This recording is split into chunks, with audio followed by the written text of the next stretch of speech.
उदयपुर गांव में एक आलसी ज्ञानचंद रहा करता था। वह रोज सुबह उठता, पूजा करता, खाना खाता और सो जाया करता, जिसकी वजह से उसकी पत्नी बहुत परेशान रहा करती थी। एक दिन ज्ञानचंद बुरी दोपहरी में अपनी झोपड़ी में सो रहा होता है। अरे अरे अब तो उठ जाइए जी। नहीं अरे दैया, आखिर कब तक यूं ही सोते रहोगे? सुबह से दोपहर हो गई है जी, उठ जाइए, जाकर अपने खेत दिखाइए ना। इस बार की भी अपनी फसल अच्छी नहीं हुई है। हाँ। अरे अरे क्यों तंग करती हो भाग्यवान है? ये मेरे सोने का समय है। हाँ, मेरा राहु बता रहा है कि अभी बाहर जाना मेरे लिए शुभ नहीं होगा। हाँ, अभी खेत में जाऊंगा तो जरूर कोई अपशगुन होगा। हाँ, तुम एक काम करो भाग्यवान, मेरे लिए भोजन ले आओ, मुझे बहुत भूख लगी है। जाओ जाओ लेकर आओ भोजन। हाँ। हे भगवान, यार दैया, कैसा आलसी पति दिया है मुझे, जिसे बस सोना और खाना ही आता है। थोड़ी देर पहले अभी तो भोजन किया था आपने, और अभी फिर से। हे भगवान, दिन भर में कोई तो काम करते नहीं आप। हाय हाय, किस आदमी के साथ बन गई मैं। यार दैया, ये देखिए जी, मैं आपके लिए भोजन ले आई हूँ, अब तो उठ जाइए ना। अरे वाह वाह, कितनी अच्छी खुशबू है भोजन की। लाओ लाओ भाग्यवान, भोजन दो मुझे। वाह वाह वाह, आज तो तुमने गुड़ का चूरमा भी बनाया है। अरे वाह वाह वाह, अरे वाह भाग्यवान, मजा आ गया। बहुत ही स्वादिष्ट भोजन बनाती हो तुम तो। हाँ, अरे वाह वाह, तुम्हारा तो कोई जवाब ही नहीं है भाग्यवान, बहुत ही मजेदार। हाँ। यार दैया, वो सब तो ठीक है जी, लेकिन अभी आप बाजार से थोड़ा अनाज ले आइए, घर में अनाज खत्म होने को है। ऐसा में मैं क्या भोजन बनाऊंगी? क्या कहा भाग्यवान, अनाज खत्म होने को है? अच्छा अच्छा, ले आऊंगा कल सुबह जाकर। अभी बाहर जाना अपशगुन होगा। हाँ, अभी तो तुम्हारे हाथ का स्वादिष्ट भोजन खाकर मुझे बहुत थकान हो गई है। अभी मैं भाग्यवान ऐसा करता हूँ कि सो जाता हूँ। अच्छा, मैं सोता हूँ। दैया रे दैया, हे भगवान, आपको तो दिन भर सोने के अलावा कुछ नहीं सूझता। जब देखो तब आलस। मैं बहुत तंग आ गई हूँ आपसे। अगर ऐसे ही चलता रहा तो मैं अपने मायके चली जाऊंगी। हाँ, बता ही देती हूँ आपको। अच्छा अच्छा ठीक है भाग्यवान, बाद में सोचूंगा इस विषय के बारे में। अभी मुझे नींद आ रही है। तुम मुझे सोने दो। हाँ। जिसके बाद ज्ञानचंद खर्राटे लेता हुआ सो जाता है। अगली सुबह एक साधु महाराज ज्ञानचंद के घर भिक्षा मांगने आते हैं। अरे कोई है, साधु को भिक्षा दे दो, भिक्षाम देहि। अरे साधु महाराज, क्या चाहिए आपको? बताइए मुझे, मैं अभी लाकर देती हूँ। हाँ। बेटी, मैं काशी यात्रा से लौटा हूँ, मुझे बहुत भूख लगी है। अगर खाने को थोड़ा भोजन मिल जाता तो थोड़ी शांति मिलती बेटी। अरे हाँ हाँ, क्यों नहीं साधु महाराज, आइए आइए, हमारी झोपड़ी में आइए ना, मैं अभी आपके लिए भोजन लेकर आती हूँ। हाँ। अरे क्या हुआ भाग्यवान, क्यों चिल्ला रही हो? अरे मुझे मेरी नींद से जगा दिया तुमने। आखिर किससे बात कर रही हो? अरे दैया, उठ गए आप, ये तो चमत्कार ही हो गया। देखिए देखिए, काशी से साधु महाराज आए हैं हमारे द्वार पर। ज्ञानचंद साधु महाराज को देखकर थोड़ा खुश हो जाता है। अरे अरे माफ कीजिएगा महाराज जी, आइए आइए, आप अंदर आइए। वाह वाह वाह वाह, सुबह सुबह आपके दर्शन पाकर तो मैं धन्य ही हो गया। हाँ। जिसके बाद साधु ज्ञानचंद की झोपड़ी में आकर बैठ जाती है। अरे भाग्यवान, जल्दी से महाराज के लिए भोजन लेकर आओ। जाओ जाओ जाओ, जल्दी जाओ, जल्दी से लेकर आओ। जाओ जाओ। हाँ, मैं अभी भोजन लेकर आती हूँ। हाँ, साधु महाराज जी के लिए, बस मैं अभी गई, अभी आई। तभी ज्ञानचंद की पत्नी साधु के लिए भोजन से भरी थाली लेकर आती है। ये लीजिए महाराज, आप भोजन कीजिए। हाँ, कीजिए कीजिए, खाकर बताइए मेरे हाथों का भोजन कैसा लगा आपको।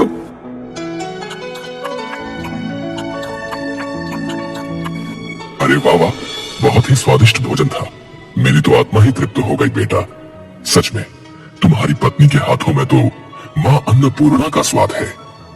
बेटी बहुत खूब, मैं बहुत खुश हुआ। इसलिए तुम कोई भी मुझसे एक इच्छा मांग सकती हो। तभी ज्ञानचंद ये सुनकर खुश हो जाता है।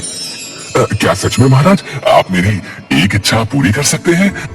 अगर ये सत्य है महाराज, तो मुझे वरदान दे दीजिए कि मुझे जीवन में कभी कोई कार्य ना करना पड़े महाराज। मैं पूरा जीवन आराम करके ही बिताना चाहता हूँ। हाँ। ये बात सुनकर साधु महाराज थोड़ा हैरान हो जाते हैं। ये तुम क्या बोल रहे हो बेटा? ये मनुष्य जीवन है, मनुष्य को अपना जीवन व्यतीत करने के लिए अपने दैनिक कार्य तो करने ही पड़ते हैं। तुम्हारी ये इच्छा सृष्टि के नियम के विरुद्ध है बेटा। महाराज, आपने कहा ना कि आप मेरी एक इच्छा पूरी कर सकते हैं, तो मैंने आपको अपनी एक इच्छा बता दी महाराज। अगर अब आपने मेरी इच्छा पूरी नहीं की तो ये आपके बोले गए शब्दों का अपमान होगा महाराज। हाँ। तभी ज्ञानचंद की ये बात सुनकर साधु थोड़ा सोच में पड़ जाता है। अच्छा तो ठीक है, अगर यही बात है तो हम तुम्हारी ये इच्छा अवश्य ही पूरी करेंगे। अब हम अपने शब्दों को वापस नहीं ले सकते हैं। हम तुम्हारी ये इच्छा अवश्य ही पूरी करेंगे।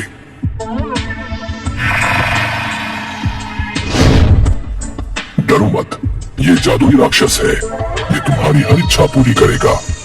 तुम्हारी इच्छा है कि तुम जीवन में कभी कोई कार्य न करो, तो ये जादुई राक्षस तुम्हें कोई कार्य नहीं करने देगा। तुम्हें जो भी कार्य करवाना होगा ये जादुई राक्षस कर देगा। लेकिन याद रखना, इस जादुई राक्षस को तुम्हें हमेशा किसी न किसी कार्य में ही व्यस्त रखना होगा, क्योंकि जिस दिन इस राक्षस के पास करने को कोई कार्य नहीं होगा, ये तुम्हें ही खा जाएगा।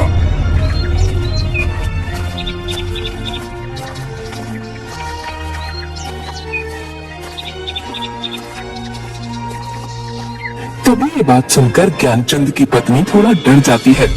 दैया रे दैया, नहीं नहीं, ये आपने क्या कर दिया जी? अपने आलस में आकर साधु महाराज से कैसी मूर्ख इच्छा मांग ली। मुझे तो आपके लिए बहुत चिंता हो रही है जी। अगर किसी दिन इस भयानक दिखने वाले राक्षस ने आपको ही खा लिया तो मैं क्या करूंगी जी? अरे भगवान, तुम व्यर्थ में ही चिंता कर रही हो, ऐसा कुछ नहीं होगा। अब तुम देखना मैं इस राक्षस से कैसे सारे कार्य करवाता हूँ। हाँ, अब तो मुझे कोई कार्य ही नहीं करना पड़ेगा भाग्यवान है, और तुम्हें भी मुझसे कोई शिकायत नहीं होगी। हाँ। ए मनुष्य, बोलो, मैं तुम्हारा क्या कार्य कर सकता हूँ? क्या आदेश है तुम्हारा? जल्दी बताओ, वरना मैं तुम्हें ही खा जाऊंगा। हाँ। जाओ जादुई राक्षस, बाजार जाकर अनाज की बोरियां ले आओ। जा जाओ, घर में अनाज की बोरियां नहीं है। हाँ हाँ ठीक है, अभी जाता हूँ, लेकर आता हूँ अनाज की बोरियां। और वह राक्षस अचानक से गायब हो गया और तुरंत ही अनाज की बोरी ले आता है, जिसे देखकर ज्ञानचंद और उसकी पत्नी हैरान हो जाती हैं। दैया रे दैया, अरे जादुई राक्षस, तुम इतनी जल्दी अनाज की बोरी ले आए? मेरी तो कुछ समझ नहीं आ रहा। मैं कोई साधारण राक्षस नहीं हूँ, बल्कि एक मायावी राक्षस हूँ। इसलिए जो भी तुम मुझे कार्य करने को दोगे, उसे मैं अपनी मायावी शक्ति से पल भर में ही कर दूंगा। अब बताओ और क्या कार्य करना है, वरना मैं तुम्हें ही खा जाऊंगा।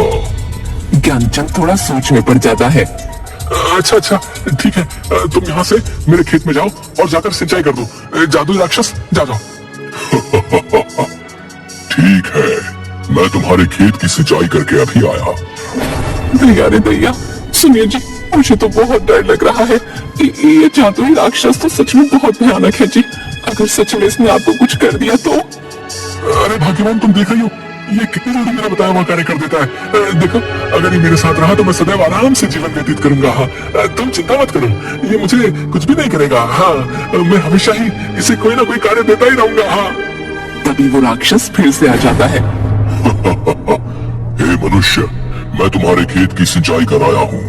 तुम्हारे खेत की सिंचाई करके मुझे बड़ा ही आनंद आया, लेकिन अभी मुझे बहुत जोरों की भूख लगी है।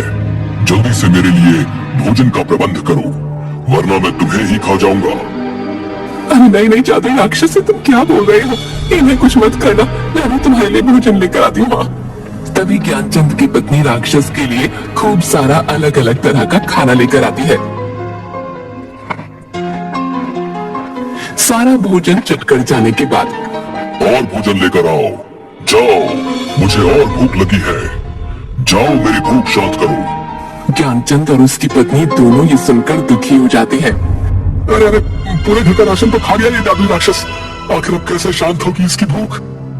तभी उसकी पत्नी घर के बाहर लगे एक तुलसी के पेड़ के पास जाती है और बहुत बड़े पतीले में, जिसमें खूब सारा दूध रखा होता है, उसमें उन तुलसी के पत्तों को डाल देती है और उस दूध के पतीले को राक्षस के पास लेकर जाती है। ये लो जादुई राक्षस, इस दूध को पी लो, इस दूध से तुम्हारी भूख शांत हो जाएगी। जिसके बाद राक्षस सारा दूध पी जाता है और एक लंबी डकार लेता हुआ हाँ भाई, अब आया मजा। अब मेरी भूख शांत हो गई है। वाकई ये दूध बहुत ही स्वादिष्ट था। आनंद आ गया। अच्छा बताओ, अब क्या कार्य करना है तुम्हारा? जल्दी बताओ, वरना मैं तुम्हें खा जाऊंगा। अब ज्ञानचंद उसे कोई ना कोई काम बता देता और राक्षस झट से कर देता। लेकिन एक दिन ऐसा आया जब ज्ञानचंद के पास उस जादुई राक्षस को बताने के लिए कोई काम नहीं था। ऐसे में ज्ञानचंद बहुत दुखी हो गया। अरे भाग्यवान, ये मैंने क्या आफत अपने गले में डाल ली है। उस राक्षस को मैं जो भी काम देता हूँ, वो राक्षस उसे बहुत शीघ्र ही कर लेता है। आज तो मेरे पास उसे देने के लिए कोई काम भी नहीं बचा। अब ऐसे में तुम ही बताओ मैं क्या करूँ? लगता है आज तो मुझे वो राक्षस खा ही जाएगा। हाय भाग्यवान, अब मैं क्या करूंगा? अब तो मैं तुम्हें छोड़कर उस राक्षस के पेट में जाने वाला हूँ। हाय हाय हाय। दैया रे दैया, आप चुप हो जाइए जी। मैंने आपसे कहा था वो जादुई राक्षस बहुत भयानक है। लेकिन आप चिंता मत कीजिए, मैं उस जादुई राक्षस को आपको कुछ नहीं करने दूंगी। हाँ, लेकिन आपको भी मुझसे वादा करना होगा। आज के बाद आप अपने सारे काम खुद ही करेंगे। हाँ। अरे हाँ भाग्यवान, मैं वादा करता हूँ आज से अपने सारे कार्य स्वयं ही करूंगा। हाँ, लेकिन तुम मुझे उस राक्षस का भोजन बनने से बचा लो भाग्यवान। अच्छा अच्छा ठीक है। अब आप देखना मैं उस राक्षस को आज कितना महत्वपूर्ण कार्य देती हूँ जिसे वो जादुई राक्षस कभी पूरा नहीं कर पाएगा। तभी वहाँ पर राक्षस आ जाता है और ज्ञानचंद से, हे मनुष्य, बताओ मुझे आज क्या कार्य करना है? जल्दी बताओ, वरना मैं तुम्हें ही खा जाऊंगा।